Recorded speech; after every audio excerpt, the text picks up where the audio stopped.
yang dia ada bekas sujud tapi akhlaknya tidak baik. Ada tidak? Ada. Bahkan dari firqah sesat ada yang Masya Allah bekas sujudnya tapi jahatnya luar biasa ya. Siapa? Khawarij. Rasulullah tidak membenarkan tanda hitam di jidat. Sebagaimana juga dijelaskan dalam kitab Nazmud Durar Fitanasubi dikatakan bahwa tanda bekas sujud adalah tanda yang sengaja dibuat oleh sebagian orang riyah. Jika demikian, maka itu adalah termasuk identitas atau tanda orang Khawarij. Rasulullah sendiri tidak memiliki bekas tanda hitam dan tidak ada hadis yang menerangkan tentang jidat berwarna hitam yang terdapat pada wajah Rasulullah. Sujud pakai apa? Hah? Pakai dahi. Jelaslah orang kalau sujud di dahinya ada warna hitam. Saya udah putar-putar nyari riwayat, adakah jidat Nabi itu hitam nggak ketemu? Meskipun berjidat hitam boleh, nggak ada masalah kan? Emang mungkin kulitnya agak sensitif, orangnya juga sensitif. Lengkap sudah.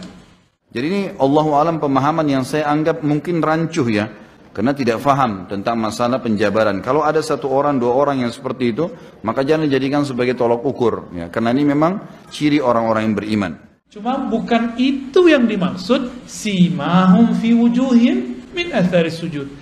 Ada tanda bekas sujud di jidat mereka, di wajah mereka, wujuhihim, karena bekas sujud. Maka yang disebut athar sujud, bekas sujud adalah hilangnya kesombongan seorang hamba. Itu baru disebut bekas sujud. Khawarij disebutkan mereka membaca Quran luar biasa, sholat malamnya luar biasa, puasanya luar biasa, bekas sujudnya luar biasa mereka. Tapi gimana? Jahat mereka. Jahat. Mengkafirkan para sahabat, memerangi Ali bin Abi Thalib, memberontak kepada penguasa, dan membunuh kaum muslimin, dan mengkafirkan orang-orang yang berbuat dosa besar. Ini Khawarij. Rilis resmi Fatwa para ulama Wahabi Salafi Timur Tengah oleh Lembaga Fatwa Lajnah Daimah tentang hukum merayakan Hari Kemerdekaan dalam pandangan Islam.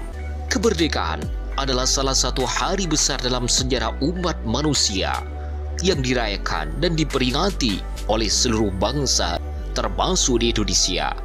Seperti menyanyikan lagu kebangsaan, hormat kepada bendera, terdapat nilai-nilai sejarah, historical value, yang menjadi ciri khas sebagai bentuk mengenang sebuah perjuangan. Bagaimana dengan lagu Indonesia Raya dan lagu-lagu wajib lainnya? Pakai alat musik atau tidak? Dalam lagu Indonesia tadi dan lagu-lagu warga dalam kebangsaan dan negara yang lain, ya, bila diiringi musik, tidak ada bedanya dengan yang musik. Sama juga Anda menjadi pemain alat musik di acara tersebut, sama dosanya. Ini musik hukumnya haram dalam Islam, sesuai dengan hadis yang sahih riwayat Imam Bukhari, Abu Daud dan yang lainnya. Sahih. Nanti Anda bisa baca buku lagu, hukum lagu, musik dan nasyid. Di situ saya sebutkan tentang dalil-dalilnya dari Al-Quran, dari sunnah Nabi yang sahih, penjelasan sahabat, tabi'in, tabi'ut tabi'in, dan para imam tentang haramnya musik. Dalam rilis resmi yang diviralkan oleh media Wahabi Salafi ustadzaris.com, dengan sangat jelas para petinggi Wahabi Salafi Timur Tengah mengatakan bahwa hukum melaksanakan perayaan kemerdekaan dengan cara hormat kepada bendera dan menyanyikan lagu kebangsaan bagi umat Islam dilarang alias haram, karena hal itu termasuk perbuatan yang mengada-ngada serta mengandung amalia yang bertentangan dengan syariah Islam. Kalau seorang menghormati bendera dengan penuh keyakinan, sehingga kemudian dia betul-betul menghormati dan mengagungkan dan penuh mengkeramatkan Al-Quran, penuh mengkeramatkan apa? Bendera. Kalau dia sampai kepada derajat seperti ini, boleh jadi dia mengibadati bendera itu. Kok ada orang-orang baru masuk ke kampung halaman kita menawarkan program-program, paham-paham soal khilafah, jenengan langsung usir mawon. Ora usah ngomong khilafah ning kene. NKRI harga mati, ideologi nyuwun sewu Pancasila harus dipertahankan. Sengaja dia menghormati dengan penghormatan yang luar biasa, khusyuk, tenang, padahal tenang di dalam sholat dia nggak bisa. Menjelaskan tentang ciri Nabi Muhammad SAW. dan para sahabat. Berbunyi, kalian melihat mereka selalu ruku, selalu sujud. Lalu Allah setelah itu menyebutkan, untuk mencari keuntungan mereka, kalian melihat di wajah mereka bekas sujud itu. Sebagian orang menganggap kehadiran jidat hitam di dahi seorang mukmin adalah sebagai tanda ketaatan terhadap agama. Namun sebenarnya Rasulullah sendiri tidak menyukai bekas tanda hitam di jidat, karena bisa menimbulkan riya pada diri seseorang. Sebagaimana yang dijelaskan di dalam hadis yang diriwayatkan dari Anas bin Malik. Rasulullah bersabda, "Sungguh aku marah dan tidak menyukai seseorang laki-laki yang ketika aku melihatnya terdapat bekas sujud di antara kedua belah matanya." Diitem-itemin biar kelihatan, ahli ibadah. Nah, itu yang dimaksud oleh para ulama, orang yang jidat hitam ria. Sujud pakai apa? Hah? Pakai dahi. Jelaslah orang kalau sujud di dahinya ada warna hitam.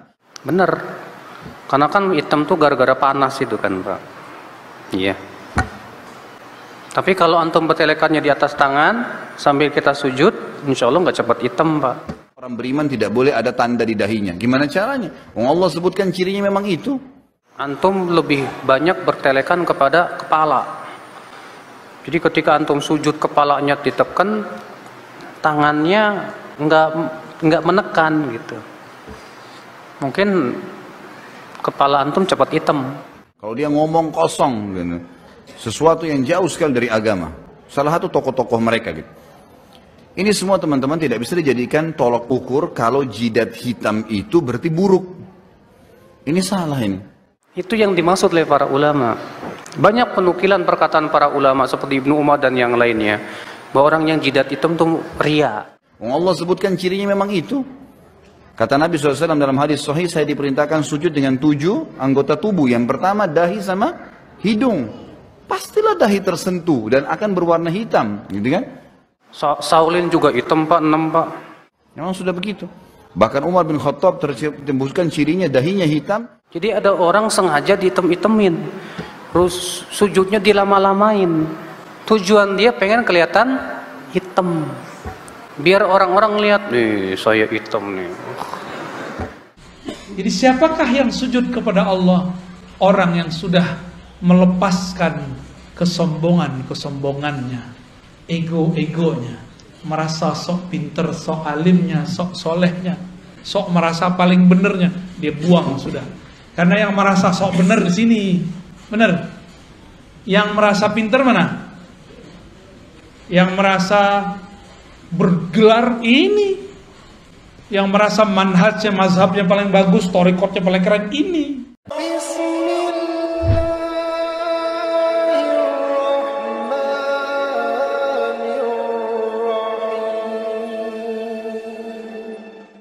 Nabi bilang, sholatlah engkau seperti engkau melihatku. Kita nggak lihat Nabi, maka kita harus cari orang yang ketemu Nabi. Siapa yang ketemu Nabi? Ada nggak? Ya udah cari guru yang ketemu Nabi. Kita datanglah ke guru yang ngajarin sholat. Kita tanya, antum ketemu Nabi nggak Pak Kiai? Pasti dia bilang tidak, paling mimpi doang. Terus tahu dari mana sholat? Saya punya guru. Gurunya kita tanya lagi terus sampai ke sahabat Nabi. Jadi jarak kita sama Nabi udah 14 abad. Berarti caranya sudah mungkin ada tambahan, ada pengurangan. Supaya tidak ada tambahan dan pengurangan, wajib lewat mazhab. Supaya nanti kita nggak salah kira. Kita kira orang berbeda sama kita menambah atau mengurangkan. Jadi kenapa ada kelompok sekarang suka nyala-nyalain ibadah kita? Karena dia belajar fikih bukan lewat mazhab. Mereka anti mazhab. Maka di luar mereka bid'ahkan. Gitu. Ya, bahaya nggak tuh? Bahaya sekali. Jadi salah satu musibah di umat ini munculnya kelompok anti mazhab. Secara rohani, musibah bagi umat ini munculnya kelompok anti torikot. Akhirnya zikir hambar semua. Dia baca zikir pagi sore tapi nggak ada efeknya dalam hidupnya. Dia sholat, ruku, sujud tapi tidak ada natijah rasa yang dia dapat setelah membaca. Kata orang-orang ini, sholat nih mohon maaf kalau jidatnya ada hitam, ya. Jidat hitam itu boleh-boleh aja. Cuma bukan itu yang dimaksud simahum fi wujuhim min athari sujud. Ada tanda bekas sujud di jidat mereka, di wajah mereka, wujuhihim, karena bekas sujud. Saya udah putar-putar nyari riwayat, adakah jidat Nabi itu hitam, nggak ketemu.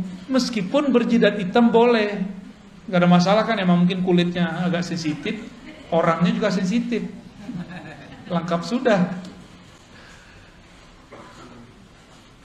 Terus apa yang dimaksud tanda sujud?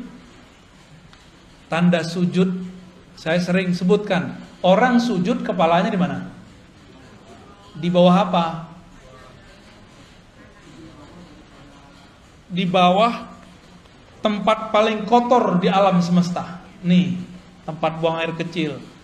Ya walaupun bajunya bagus, walaupun bedaknya Masya Allah, bajunya oke, tapi bagian situ bau nggak? Nggak enak kayak ngomongin begitu ya. Tapi emang itu bau, udah selesai. Sekarang ditaruh di bawahnya. Gimana? Maka yang disebut athar sujud, bekas sujud adalah hilangnya kesombongan seorang hamba. Itu baru disebut bekas sujud. Jadi siapakah yang sujud kepada Allah? Orang yang sudah melepaskan kesombongannya, ego-egonya, merasa sok pinter, sok alimnya, sok solehnya, sok merasa paling benernya, dia buang sudah. Karena yang merasa sok bener di sini, bener. Yang merasa pinter mana? Yang merasa bergelar ini. Yang merasa manhajnya, mazhabnya paling bagus, thariqatnya paling keren ini. Kalau ini nggak mungkin. Ini maka ditaruh di bawah. Jadi asarus sujud adalah kerendahan hati. Efek dari sujud adalah rendah hati. Gimana? Udah rendah hati belum? Lagi belajar. Kadang-kadang jujur, mending jujur begitu. Berarti sholat kita ini sudah benar belum? Kira-kira sholatnya diterima nggak? Kayaknya nggak diterima sih.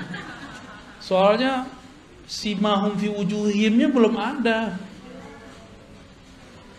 Karena puncaknya sholat ketika kepala di bawah. Di saat itu tidak ada lagi ego, tidak ada lagi sombong. Kalau masih ada, sholatnya belum diterima, kira-kira gitu.